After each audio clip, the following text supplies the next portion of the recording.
अस्सलाम वालेकुम।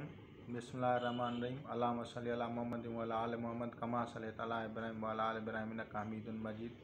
अल्लाहुम्मा बारिक अला मुहम्मद व अला आलि मुहम्मद कमा बारकता अला इब्राहीम व अला आलि इब्राहीम इन्नका हमीदुम मजीद।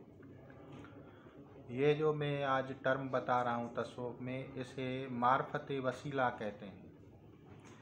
मार्फत वसीला ये है कि आप जो आपकी हाजत है या आपका जो मसला है, ये किसके हाथ है। आप जो है अपनी इस्तिगासा किससे करें। अगर आपको सही जगह का पता होगा, आप इस्तिगासा करेंगे या एप्लीकेशन दायर करेंगे तो आपका वो मसला हल हो जाएगा। मिसाल के तौर पे आपकी इस्तिगासा नबी पाक सल्लल्लाहु अलैहि वसल्लम के पास कर रहे हैं और आपका जो काम है वो हज़रत अली अलैहिस्सलाम के हाथ में रूहानी तौर पे, तो आप इस्तिगासा करेंगे तो वो जो है वो मतलब काम नहीं होगा जब तक आप हज़रत अली अलैहिस्सलाम के पास इस्तिगासा लगे जाएं। यानी आप अपनी एप्लीकेशन जो है किसके पास दायर करेंगे। तो इस बात को तस्वुफ़ में मार्फत वसीला कहा जाता है।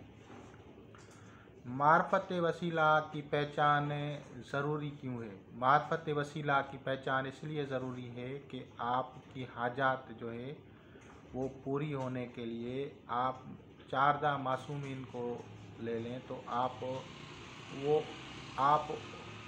किसको एप्लीकेशन दायर करेंगे। तो जब आपको मार्फत हो जाएगी तो आपको वो बता देंगे कि आप जो है अपना जो है हाजत जो है फ़लाँ मासूम से अर्ज़ रखें। मिसाल के तौर पे कहेंगे हज़रत नबी पाक सल्लल्लाहु अलैहि वसल्लम की तरफ जाएं, या मिसाल के तौर पे कहेंगे कि आप हज़रत इमाम हुसैन अलैहिस्सलाम को कहें। जिसके लिए हुक्म होगा फिर वो आपके ऊपर रूहानी हाथ आपका उसी का आपके ऊपर होगा, आप उन्हीं से इस्तिमदाद करेंगे। खुदा हाफ़िज़।